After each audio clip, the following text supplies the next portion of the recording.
Қайырлы күн, сәлеметсіздер ме оқушылар? Бүгінгі сабақтың тақырыбы әлеуметтік инфрақұрылым. Сабақтың мақсаты қазақстандық компонентті қосымша қамту негізінде әлеуметтік инфрақұрылым элементтерін сипаттап, маңыздылығына баға беру.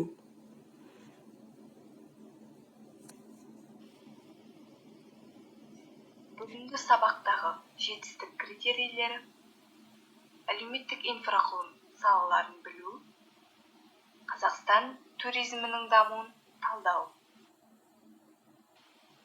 Инфрақұрылым кешені дегеніміз, бұл әртүрлі қызмет көрсету түрлерін ұсынатын шаруашылық салаларын білдіреді.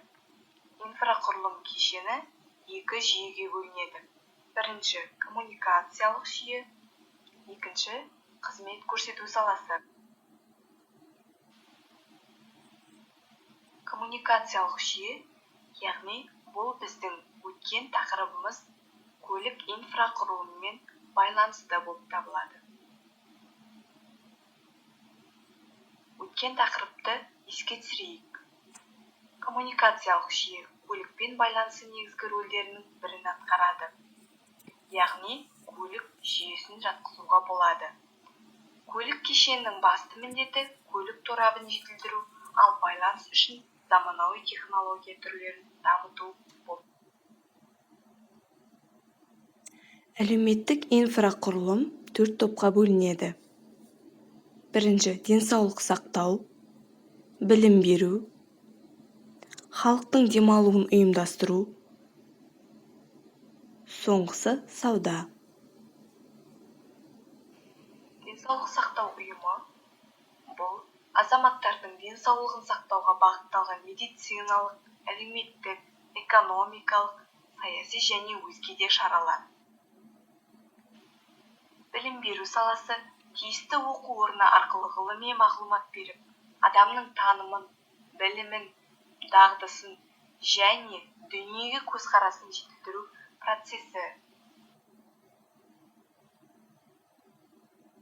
Сауда саласы материалдық, рухани игіліктерді иелікпен шығару және алу, сату әрекеті барысында меншіктенушінің ауысуын саны.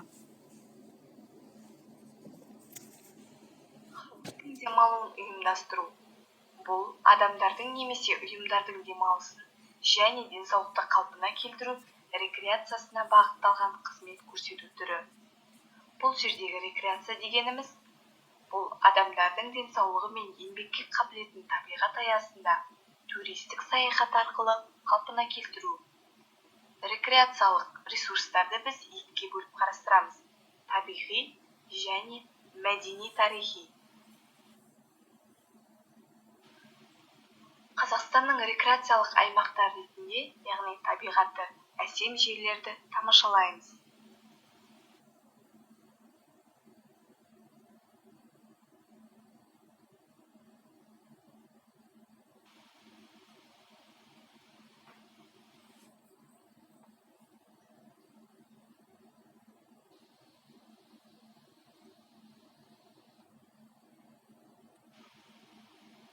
Бүгінгі сабағымыздың тапсырмасы ретінде Қазақстандағы туризмнің дамуы, яғни балық қаңқасы әдісі. Осы Қазақстандағы туризмнің дамуындағы белгілі бір себептер және де проблемалар, дәлелдері және ең соңғы қорытындысын дәптерімізге жазамыз.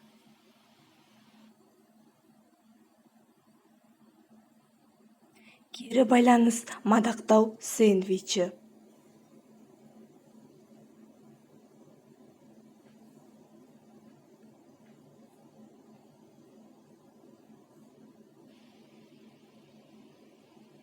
Үй тапсырмасы әлеуметтік инфрақұрылым, яғни осы тақырыпты үйден оқу және Қазақстанның туризмі туралы қосымша мәлімет жазып келу. Сабақ